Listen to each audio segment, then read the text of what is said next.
friends, I am Vanda Gond. Again I am coming back with a new concept of physics, new topic and new derivation. Today we are going to start with a new derivation of chapter electricity, which is called combination of resistance. Combination of resistance is of two types, है ना. एक होता है series combination, second होता है parallel combination. Combination of resistance में हम आज क्या पढ़ेंगे?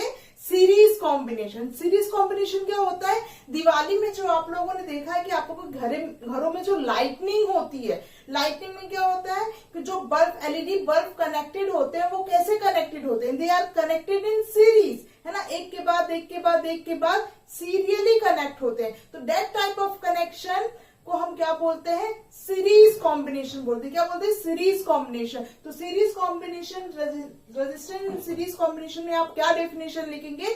When two or more resistance are connected head to head, when two or more resistance are connected head to head and same current is flow through the circuit, then this kind of resistance is known as series combination. Then this type of combination is known as series combination. अब series combination में आपको तीन चीजें ध्यान देनी है ना. तीन चीजें आपको ध्यान देनी है. क्या चीजें ध्यान देनी है उसको हम डिस्कस करते हैं one by one. First, suppose मैंने टू और मोर रेजिस्टेंस लिया, R1, R2, R3. यहाँ पे आप मोर देन टू रेजिस्टेंस ले सकते हो, टू भी हो सकता है, थ्री भी हो सकता है, an number of resistance that you are going to combine in series, है ना. तो यहाँ पे हमने क्या लिया है? यहाँ पे हमने तीन रेजिस्टेंस लिए हैं that are connected in series, that are connected in series combination, R1 and R2 and R3, and these three combination are connected with a cell. Cell है, सेल का एक टर्मिनल पॉजिटिव, एक टर्मिनल नेगेटिव, एक higher potential, एक lower potential, मतलब potential difference, है ना. हमने इसको क्या दिया? पोटेंशियल डिफरेंस दिया. भाई करंट पोटेंशियल डिफरेंस देंगे तभी तो करंट फ्लो होगा. हमने तो पढ़ा है करंट कब फ्लो करेगा? जब हायर पोटेंशियल हो और लोअर पोटेंशियल हो, तब करंट फ्लो करेगा. चलो ठीक है, तो हमने हायर पोटेंशियल को पॉजिटिव, लोअर को नेगेटिव. इसमें कोई डाउट तो नहीं. बैटरी का लंबी लाइन जो होती है वो क्या होती है? पॉजिटिव होती है. छोटी वाली क्या होती है? नेगेटिव होती. तो यहाँ पे हमने पोटेंशियल क्रिएट किया, पोटेंशियल डिफरेंस दिया. तो सपोज इस पे V है और यहाँ पे 0 है, तो इनका डिफरेंस क्या होगा? V होगा. तो यहाँ इस सर्किट में कितना पोटेंशियल डिफरेंस है? That is V. कितना पोटेंशियल डिफरेंस है? That is V. चलो ठीक है. तो अब यहाँ से जब हमने इसको बैट सेल से कनेक्ट किया, तो इसमें क्या फ्लो करेगा? इसमें करंट फ्लो करेगा. तो हमने क्या माना कि इसमें क्या, कौन सा करंट फ्लो कर रहा है? I करंट फ्लो कर रहा है. चलो ठीक है. अब I इस पाथ से फ्लो हुआ, इसमें आया, R1 में आया, R1 पे आया. अभी भी यहां जब आएगा तो ये भी सेम करंट फ्लो करेगा. यहां पे आएगा तो भी यही I करंट फ्लो करेगा. देन यहां पे आके I करंट फ्लो करेगा. तो पहली जो ध्यान देने वाली चीज है इन सीरीज कॉम्बिनेशन में कि करंट इज ऑलवेज सेम. क्या है? इन सीरीज कॉम्बिनेशन जो फर्स्ट पॉइंट है, current is always same. Current कहीं भी चेंज नहीं हो रहा है.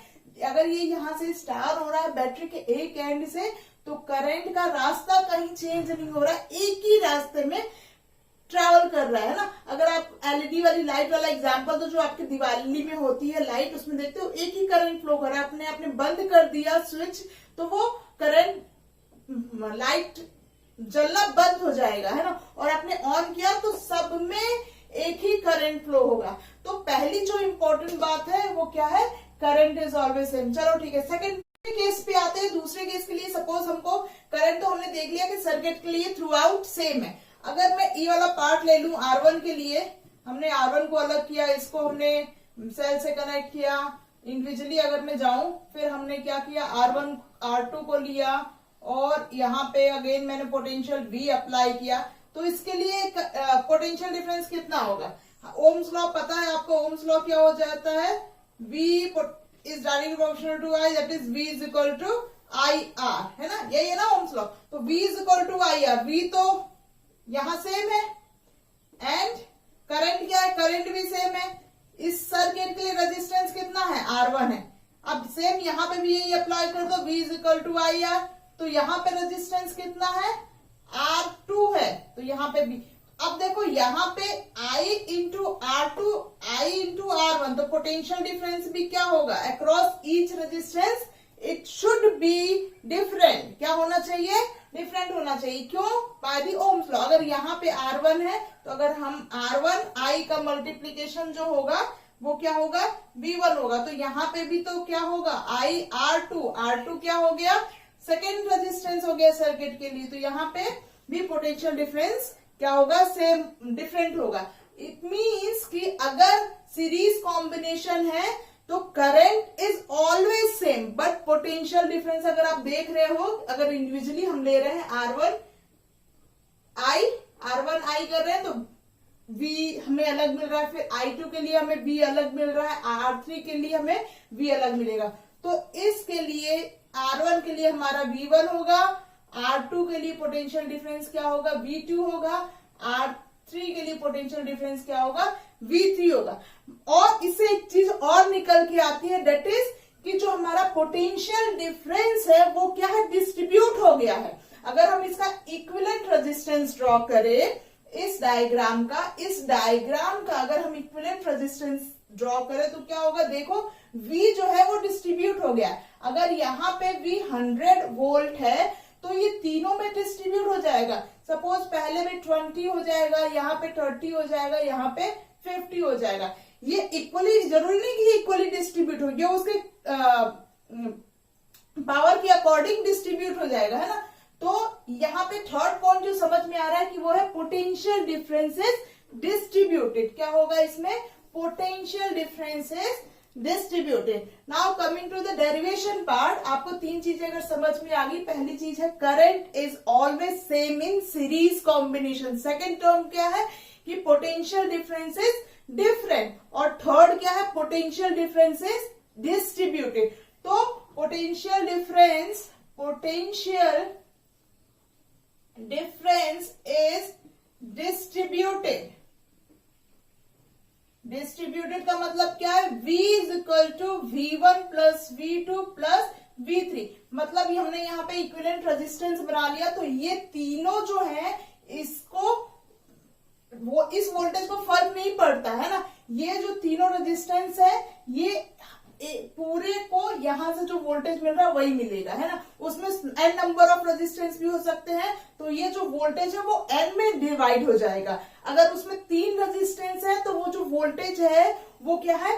तीनों रेजिस्टेंस में डिवाइड हो जाएगा। अगर 2 है तो 2 रेजिस्टेंस में डिवाइड हो जाएगा। मतलब थर्ड हमारा जो पार्ट था कि पोटेंशियल डिफरेंसेस डिस्ट्रीब्यूटेड। तो पोटेंशियल डिफरेंसेस डिस्ट्रीब्यूटेड, तो इक्विवेलेंट, इस डायग्राम का इक्विवेलेंट रेजिस्टेंस ये है, पर हमको इसको प्रूफ करना है कि that is this R1 plus R2 plus R3 is equal to this R equivalent. इसको हमें प्रूफ करना है। तो कैसे प्रूफ करेंगे इसको?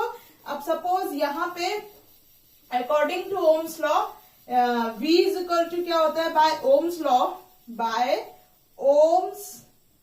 लॉ यहां हमें इक्वेशन मिलेगी V is equal to IR। Suppose this is equation 1। अगर रजिस्टर V1 के लिए क्या हो जाएगा? ये V1 is equal to I R2, और V3 के लिए क्या हो V2 के लिए क्या हो जाएगा? यहाँ पे R1 होगा, यहाँ पे R2, और V3 के लिए क्या हो जाएगा? ये I R3। Combining all this 4 equation, है ना। ये सारी जो वैल्यूज हैं ये आप इसमें, सपोज दिस इज इक्वेशन 1, इसमें सब्स्टिट्यूट कर दीजिए तो आपके पास क्या एक्सप्रेशन आएगा? IR इक्वल टू V1 की वैल्यू क्या है? IR1। V2 की वैल्यू क्या है? IR2। V3 की वैल्यू क्या है? IR3। अब इसमें से कौन सा टर्म आप कॉमन ले सकते हो? I is taken outside in this and remaining term R1 plus R2 plus R3। अब I will cancel out, R equal to क्या हो जाएगा? यहाँ पे R क्या है? इक्विवेलेंट है ना। तो यहाँ पे R1 plus R2 plus R3। तो सीरीज कॉम्बिनेशन में जो रेजिस्टेंस होगा, equivalent resistance is equal to the sum of all resistance connected in the combination. तो ये हो गया combination in resistance. If there are n number of, अगर case की अगर हम बात करें, if there are n number of n number of resistor, n number of resistor। तो ये इक्वेशन क्या हो जाएगी, R equal to R1 plus R2 plus R3 up to RN, है ना। और अगर एक दूसरा केस अगर हम एज्यूम करें, डेट इज सारे जो रजिस्टर है उनकी वैल्यू क्या है, सेम है। अगर यहाँ पे भी रेजिस्टेंस है, इसका भी वैल्यू 2 ओम है, यहाँ पे भी 2 ओम है, यहाँ भी 2 ओम है, और ऐसे बहुत सारे रेजिस्टेंस अगर कनेक्टेड है, तो उसके लिए एक्सप्रेशन क्या होगा, if there are identical resistance, if there are N identical resistor, तो उसके लिए इक्वेशन क्या हो जाएगा, R is equal to N R. This is the expression, that is R equivalent is equal to N into R. Now that's all for that's all about resistance in series. In our next video we will discuss resistance in parallel combination. If you have any doubt, please go to the comment section and ask your doubt without hesitation. That's all for today's class. Thank you.